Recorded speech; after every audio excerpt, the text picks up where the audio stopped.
Hello everyone, today you'll teach how you can make a simple message that will be shown to you when you kill someone in Roblox. So first off, you must insert a remote event inside replicated storage and I'll call it player died. Next, insert a script into server script service.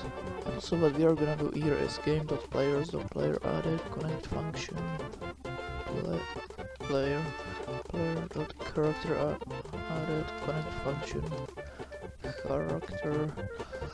character wait for child humanoid in this mess local humanoid dot died connect function local tag equals to humanoid find first child creator if tag and tag dot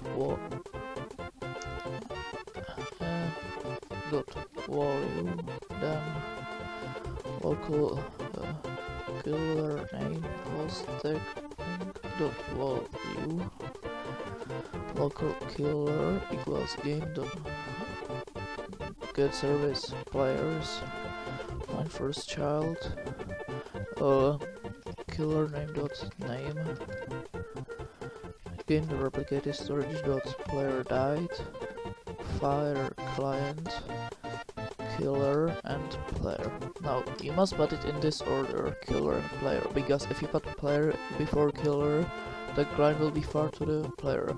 The first argument inside far client will be the one you want to far client to. So now we actually must make the GUI, so instead of screen GUI, frame, just make it real quick, position.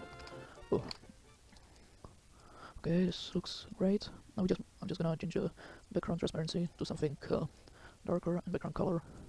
Okay, now this looks, I'm just gonna make it quite darker, I think, and insert a text label. Oh, well, sorry. Make its size 0, and yeah, you can just make it like this, and you killed player, you just can put it here. You don't need to customize the text because the script will handle it. Let me just change the font real quick, text color to something more white, and background transparency to 1. Okay, here it is, good looking GUI, and let's just insert a local script and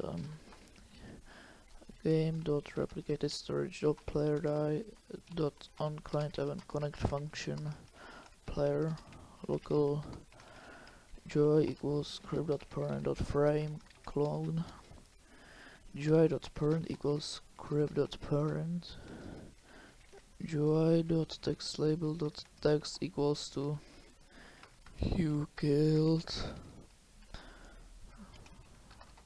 player.name wait 2 GUI destroy.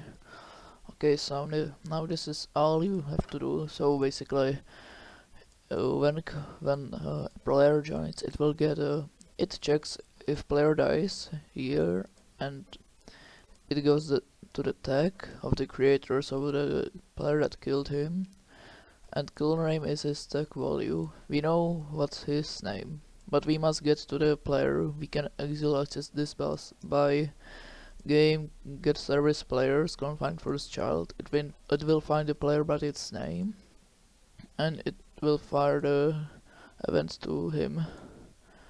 And now we get this argument in here, the player who he killed, and script.parent clone GUI.parent. We will set this parent, because if we don't set this parent, it's not gonna work for some reason. When cloning an instance, you must set its parent to GUI.text. You can change this text to whatever you want. Just make sure the player.name is inside it, and it will delete after 2 seconds. So now let's just test it with 2 players. Disclaimer, I forgot to make the frame invisible. You can do this by going to the properties and checking off invisible box. Why we do this is because when player joins, he's gonna see this on the screen the entire time, and we want only to appear when the player kills someone. You killed player 2, yep. So I'm player 2, and if I kill player 1, you killed player 1.